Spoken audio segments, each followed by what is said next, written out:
In today's video, I'm gonna be showing you how to screen record with your iPhone. To record your screen, first of all, we have to add the screen recorder in our iPhone control center. To do that, open your control center. Now, long press on an empty space. Tap on Add a Control. In here, tap on Search Controls. Type here screen recording,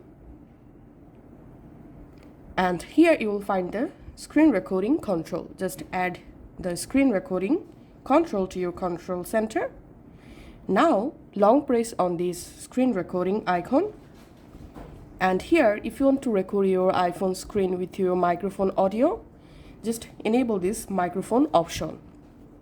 And now on, whenever you want to start your screen recording, just go to your control center, tap on this screen record option, and the recording will start after 3 seconds.